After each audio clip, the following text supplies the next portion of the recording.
Hello guys, welcome to CSS tutorial series. Guys, आज के इस लेक्चर के इनसाइट हम CSS के इनसाइट जो पोजीशन नेम का प्रॉपर्टी है उसको विथ एग्जांपल समझने वाले हैं। तो गाइस, इस लेक्चर को आप लास्ट मोमेंट तक वॉच करें क्योंकि ये लेक्चर आपके लिए बहुत ज़्यादा यूज़फुल होने वाला है। तो चलिए शुरू करते हैं। गाइस, अगर आप HTML के द्वारा वेब पेजेस डिज़ाइन करते हैं तो वहाँ पर पोजीशन का बहुत बड़ा रोल होता है और पोजीशन आप CSS की हेल्प से ही सेट कर सकते हैं।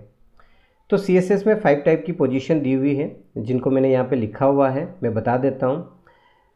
सबसे पहला पोजीशन मैंने लिखा है स्टैटिक पोजीशन, दूसरा लिखा है रिलेटिव पोजीशन, तीसरा लिखा है एब्सोल्यूट पोजीशन, चौथा लिखा है फिक्स्ड पोजीशन और पांचवा लिखा है यहाँ पर स्टिकी पोजीशन। ठीक है ना। तो इन 5 टाइप की जो पोजीशन है इन पांचों को हम with example step by step समझेंगे। इससे फ़ायदा ये होगा कि इनके बीच में जो डिफरेंसेस है वो भी आपको पता चल जाएंगे ताकि आप बेटर तरीके से अप्लाई कर सकें अपने HTML डॉक्यूमेंट के इनसाइट जब आप CSS का यूज़ करते हैं तब। ठीक है ना। आगे बढ़ते हैं। सबसे पहला पोजीशन समझने की कोशिश करते हैं। सबसे पहला पोजीशन होता है स्टैटिक पोजीशन। ठीक है ना। अब स्टैटिक पोजीशन जो होता है वो डिफ़ॉल्ट पोजीशन है।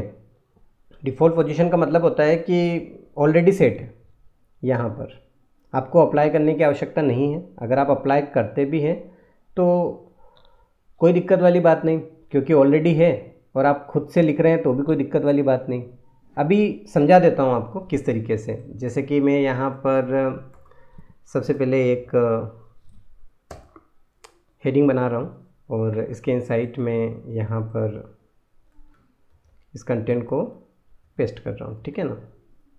इसके बाद मैं एक और यहाँ पर हेडिंग बना रहा हूँ H2। यहाँ पर मैं लिख रहा हूँ यश प्रोग्राम। इसके बाद मैं एक पैराग्राफ बना रहा हूँ। इसके इनसाइट में कंटेंट बना लेता हूँ।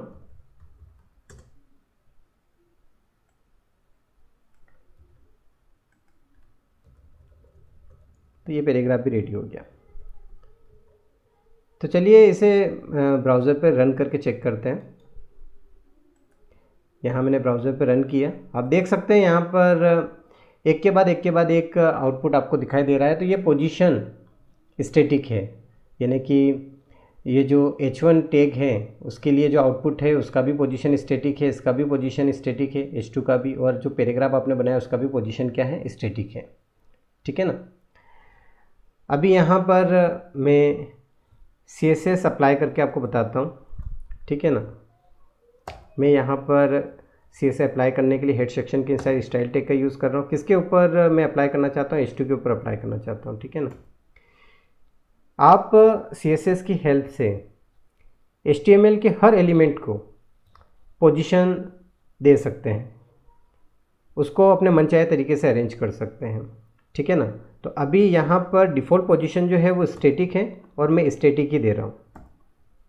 ठीक है ना, ताकि आपको समझ में आए। यहाँ पर मैंने स्टैटिक दिया, देखिए कोई चेंज नहीं हुआ है यहाँ पर। ठीक है ना। इसके ऊपर मैं जो CSS अप्लाई कर रहा हूँ, जैसा मैं CSS अप्लाई करूँगा वैसा अप्लाई यहाँ पर हो जाएगा। ठीक है ना। जैसे नॉर्मल वे में आप करते आए हो, यानी अगर इसको बॉर्डर देना चाहते हो तो आप क्या करते हो, आप बॉर्डर प्रॉपर्टी का यूज़ करते हो। आप इसको 2 पिक्सल सॉलिड बनाना चाहते हो और साथ में कलर भी देना चाहते हो, तो 2 पिक्सल सॉलिड और कलर कौन सा, रेड देना चाहते हो तो आप इसे लिखेंगे 2 पिक्सल सॉलिड रेड। ठीक है ना। देखिए रीलोड करके बताते हैं आपको, यहाँ पर इस तरीके से दिखाई दे रहा है। ठीक है ना। अब इसका विड्थ कम करना चाहते हैं तो कर सकते हो। यहाँ विड्थ नेम का प्रॉपर्टी यूज़ करेंगे। कितना विड्थ रखना चाहते हैं, 200 पिक्सल रखना चाहते हैं तो 200 पिक्सल हो जाएगा। ये हेडिंग का हो रहा है, बॉर्डर का नहीं हो रहा है। हेडिंग कम हो रही है तो इसका जो बॉर्डर है अपने आप कम हो रहा है। जो हेडिंग है उसका डिफ़ॉल्ट विड्थ जो होता है वो 100% होता है। अभी आप जितना कम करेंगे उतना कम हो जाएगा। ठीक है ना। अब मैं आपको यहाँ बताता हूँ कि अगर मैं पोजीशन नहीं भी देता, ठीक है ना, मैं आपको यहाँ से इसको कट कर देता हूँ, सेव करता हूँ, तब भी यही आउटपुट आपको दिखाई देता। तो इसका मतलब ये है कि यहाँ पर जो पोजीशन सेट है वो स्टैटिक है। ठीक है ना। डिफ़ॉल्ट पोजीशन स्टैटिक ही होती है। अब यहाँ पर मैं चेंजेस करना चाहता हूँ। ठीक है ना। तो मैं यहाँ पर जो पोजीशन है वो चेंज करूँगा। मैं पोजीशन यहाँ पर रिलेटिव करना चाहता हूँ। मैंने यहाँ रिलेटिव किया, अभी भी आपको आउटपुट वैसा ही दिखेगा, लेकिन यहाँ पर चेंजेस कर सकते हैं। क्या चेंजेस कर सकते हैं बताता हूँ अभी आपको मैं। यहाँ मैं रीलोड करता हूँ, अभी तो ऐसा ही दिखेगा, लेकिन जब आप इसे रिलेटिव बनाते हैं तो ये जो टेक्स्ट है ये दूसरे टेक्स्ट के ऊपर चढ़ जाएगा। अभी कैसे चढ़ेगा मैं बताता हूँ आपको। यहाँ पर अगर आप इसे टॉप पे उठाते हैं तो माइनस में प्रॉपर्टी सेट कर सकते हैं। टॉप में मैं माइनस यहाँ पर 100 पिक्सल दे रहा हूँ। अभी आपको समझ में आएगा कि रिलेटिव करने से हो क्या रहा है, ठीक है ना। ये आप देख सकते हो ऊपर चला गया है। जहाँ मर्जी पड़े आप इसको कहीं पर भी खिसका सकते हैं। जब आप रिलेटिव करते हैं तो स्टैटिक में ऐसा नहीं हो सकता, रिलेटिव में हो सकता है, ठीक है ना। मैं थोड़ा कम करता हूँ ताकि आपको समझ में आए। मैंने ऐसे 50 पिक्सल किया, इसको -50 पिक्सल किया, तो देखो इसके ऊपर चढ़ गया है, ठीक है ना। तो इससे आपको समझ में आ रहा होगा कि ये अपनी जगह से हट गया था, स्टैटिक नहीं था। स्टैटिक में होता है कि मतलब एक के बाद एक जम जाता है, उसमें फिर आप ऐसे ऊपर नीचे नहीं कर सकते हैं, ठीक है ना। आगे इसमें क्या चेंजेस कर सकते हैं वो बता देता हूँ आपको। यहाँ पर इसको मैं हटा देता हूँ, अभी वापस से नॉर्मल वे में लेके आते हैं ताकि आपको दोनों में डिफरेंस भी पता चले। यहाँ पर अभी पोजीशन रिलेटिव से मैं क्या कर देता हूँ, स्टैटिक कर देता हूँ, ठीक है ना। जो काम आप स्टैटिक में कर सकते हैं वो काम रिलेटिव में तो कर ही सकते हैं, लेकिन रिलेटिव में एक्स्ट्रा कर सकते हैं, जैसा मैंने आपको बताया कि आप ऊपर कर सकते हैं। अभी मैं और बताऊंगा आपको, पहले स्टैटिक में थोड़ा सा बताता हूँ कि इसमें क्या होता है। इसमें आप मार्जिन दे रहे हैं, जैसे मार्जिन देते हैं यहाँ पर, ठीक है ना।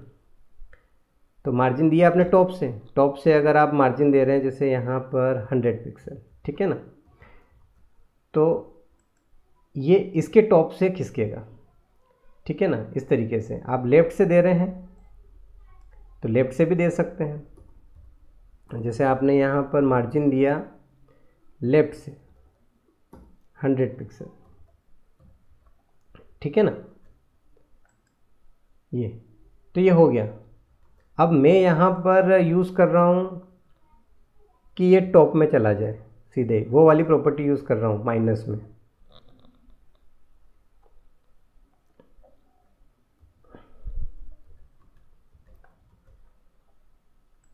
तो आप देख सकते हैं कि कोई इफेक्ट यहाँ पे हुआ नहीं है, यानी कि आप एक दूसरे से इसको खिसका पा रहे हैं यहाँ पर, लेकिन अपनी जगह से ही। यहाँ पर यहाँ बीच में कितना स्पेस आ रहा है, यानी कि वो कंटेंट अपनी जगह से नहीं हटा है, नीचे वाला जो कंटेंट है वो अपनी जगह से नहीं हटा है। बस ये जिसमें चेंजेस कर रहे हो ना वो उसमें चेंजेस हो रहा है, बीच में स्पेस आपको दिख रहा है। तो यहाँ पर आप देख सकते हैं कि स्टैटिक और रिलेटिव में क्या डिफरेंस है। जैसे ही मैं यहाँ पर पोजीशन स्टैटिक हटाकर क्या कर दूंगा, रिलेटिव कर दूंगा, ठीक है ना। तो रिलेटिव करने से क्या होगा कि मार्जिन मैंने दिया, ये भी काम करेगा, ये भी काम करेगा और ये भी काम करेगा, ये सब काम करते हैं यहाँ पर, ठीक है ना। जो भी आप दोगे सब काम करेंगे, ये आप देख सकते हैं यहाँ पर। अभी मैं यहाँ पर ऑलरेडी 100 तो दिया हुआ है, तो मैं इसको हटा देता हूँ, ठीक है ना। अब देखो ये ऊपर चला गया है, ठीक है ना, समझ में आ रहा है आपको। तो अब आपको यहाँ पर स्टैटिक और रिलेटिव में तो डिफरेंस डेफिनेटली पता चल गया होगा। यहाँ पर अगर मैं 50 पिक्सल करता हूँ तो इसके ऊपर चढ़ जाएगा जैसे। अगर मैं यहाँ पर 70 पिक्सल करता हूँ तो जस्ट इसके ऊपर यहाँ पर इस तरीके से बैठ जाएगा। थोड़ा सा और बढ़ा देते हैं, यहाँ 80 पिक्सल कर देता हूँ तो ये यहाँ पर आ जाएगा। अभी मैंने यहाँ पर लेफ़्ट किया हुआ है, तो आपको ऐसा करने की आवश्यकता ही नहीं, आप मार्जिन लेफ़्ट से देने की आवश्यकता ही नहीं, आप सीधे लेफ़्ट दो, ठीक है। तो जैसे मैंने यहाँ लेफ़्ट से मैंने यहाँ 20 पिक्सल दिया, तो ये लेफ़्ट से 20 पिक्सल खिसक जाएगा केवल।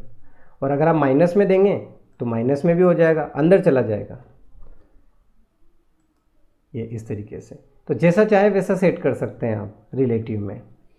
तो अब आपको स्टैटिक और रिलेटिव में तो डेफिनेटली डिफरेंस पता चल गया होगा, बहुत अच्छे से आप यूज़ भी कर पाएंगे, ऐसा मेरा मानना है, ठीक है ना।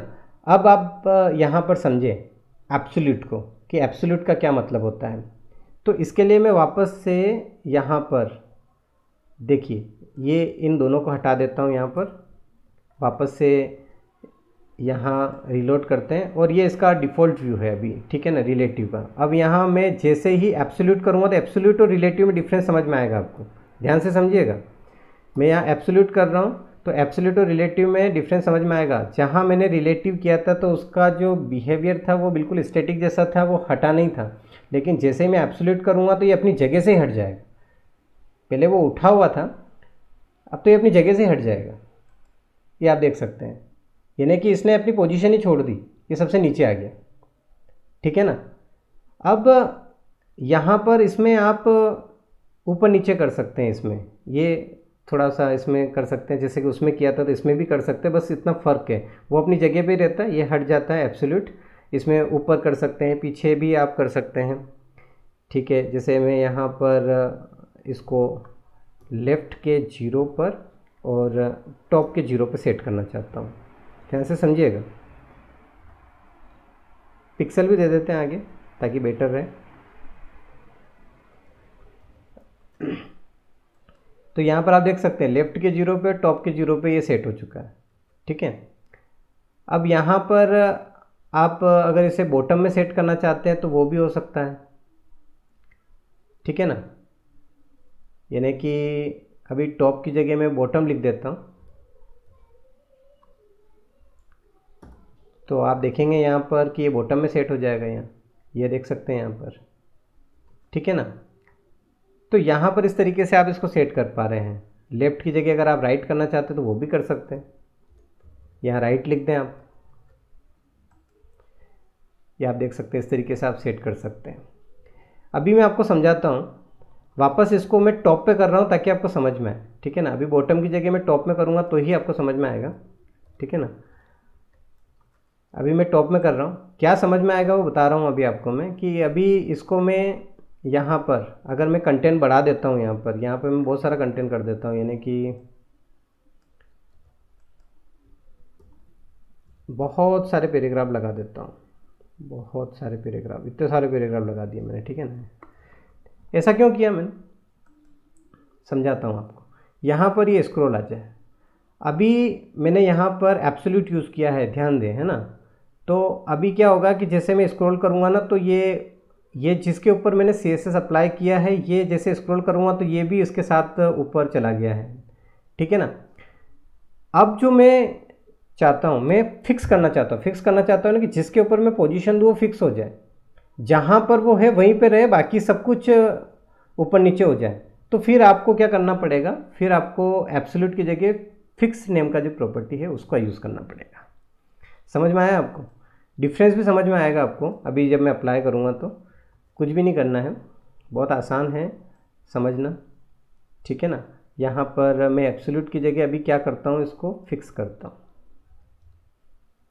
ठीक है ना। ये तो फिक्स लिख दिया मैंने यहाँ पर और रीलोड किया, ठीक है। सेम आउटपुट दिख रहा है, जैसा एब्सोल्यूट का दिख रहा था वैसे इसका दिख रहा है, लेकिन चेंजेस है। अभी मैं स्क्रॉल करूँगा, अभी आप देखो, अभी जिसको मैंने फिक्स किया है वो एज इट इज़ फिक्स है, ठीक है, उसमें चेंजेस नहीं होगा। आप चाहें तो अभी ये टॉप में है तो आप इसे बॉटम में भी सेट कर सकते हैं, जैसा उसमें कर सकते थे वैसा इसमें भी कर सकते, लेकिन जो मेजर चेंज है वो मैंने आपको बता दिया, ये ठीक है। समझ में आया आपको, इस तरीके से। अब वापस से मैं यहाँ पर इन दोनों को हटा रहा हूँ, ठीक है, और जो पोजीशन है उसको भी हटा रहा हूँ, स्टैटिक पे लेके आता हूँ ताकि आपको और समझ में आए बेटर तरीके से। रिलोड करते हैं, एक और बचा हुआ है। अब ये अपनी जगह आ गया वापस, ठीक है ना। अब मैं इसमें जो स्टिकी वाला जो पोजीशन है उसको सेट करके बताता हूँ आपको। उसमें क्या होता है, तो यहाँ पोजीशन दे देता हूँ। सबसे पहले तो पोजीशन मैंने दे दिया यहाँ पर स्टिकी, ठीक है ना। अभी यहाँ पर आपको कोई चेंजेस दिखेगा नहीं, जैसा स्टैटिक में था वैसे ही रहेगा, जैसे रिलेटिव रहता है वैसे ही रहेगा, ठीक है ना। अभी आप देखेंगे कि ऐसे ऊपर जा रहा है, तो फिर इसमें डिफरेंस क्या है, तो डिफरेंस आपको तब पता चलेगा जब इसको आप यहाँ पर सेट करेंगे, कि मैं इसको यहाँ पर जो टॉप है, टॉप से जो 200 पिक्सल है उस पर सेट कर रहा हूँ, ठीक है ना। अब ये यहाँ सेट हो गया। अब आप देखिए, ये जहाँ मैं सेट कर रहा हूँ वहीं पर ये हो चुका है, ठीक है ना। ये अब ऊपर नीचे नहीं होगा, आप देख रहे हैं इसको। इस तरीके से मैं 100 पे कर देता हूँ वापस से, ताकि आपको थोड़ा बेटर दिखाई दे।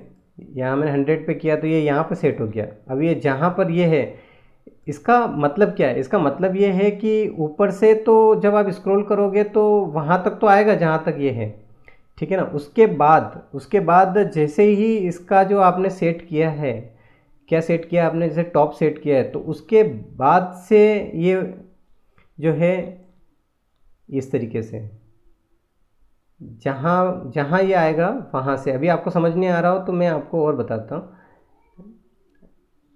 यहाँ पर एक काम करते हैं कि जो पैराग्राफ है, तो कुछ पैराग्राफ में कॉपी करके ऊपर यहाँ पर पेस्ट कर देता हूँ, ताकि आपको इसका कॉन्सेप्ट समझ में आए। बेसिकली इसका यूज़ हेड सेक्शन के लिए करते हैं, हेडर के लिए करते हैं। जो हेडर बनाते हैं हम, जो बॉडी का हेड सेक्शन है उसकी बात कर रहा हूँ। हेडर जो हम बनाते हैं, या जो नेव बार बनाते हैं जिसमें मेन्यूज़ रहते हैं, उसके लिए इसका यूज़ ज़्यादा किया जाता है, ठीक है ना। तो मैंने इतने सारे पैराग्राफ जो है यहाँ पे कॉपी कर लिए हैं। कंफ्यूज नहीं होना है, वैसे तो समझ में आ गया होगा, लेकिन और बेटर तरीके से समझ में आएगा, क्योंकि यहाँ आपको समझना है कि जो फिक्स्ड और स्टिकी, इन दोनों में क्या डिफरेंस है, ठीक है ना। मैं इसके ऊपर भी पैराग्राफ लगा रहा हूँ, यहाँ पर रीलोड करते हैं, ठीक है। और अब ये यहाँ पर है, तो अब आप देखो फिक्स्ड में क्या होता है कि जहाँ फिक्स किया वहाँ पर है, और वहाँ पर टॉप से फिक्स किया। अब मैं इसको स्क्रॉल करके नीचे ला रहा हूँ, नीचे ला रहा हूँ, नीचे ला रहा हूँ, अब ये यहाँ पर आया। अभी देखना, यहाँ टॉप से जैसे ही अभी यहाँ 100 होगा, उसके बाद से फिर ये फिक्स हो जाएगा। तो इसका मतलब आपको समझ में आ गया होगा कि ये है स्टिकी पोजीशन, ठीक है ना। तो फिक्स और स्टिकी दोनों में ये डिफरेंस होता है। फिक्स्ड में तो जहाँ फिक्स कर दिया वो वहीं रहेगा, और स्टिकी में मतलब जो टॉप से आपने दिया, जहाँ आपने दिया है वहाँ पर जब आपका स्क्रॉल करते हुए आएगा, उसके बाद से वो वहीं रहेगा, ये, ठीक है। तो गाइस, आज के इस लेक्चर के इनसाइट हमने CSS में जो पोजीशन प्रॉपर्टी होती है उसको विथ एग्जांपल समझा। आई होप कि आपको ये लेक्चर बहुत अच्छे से समझ में आया होगा। मिलते हैं नेक्स्ट लेक्चर में, तब तक के लिए बाय बाय।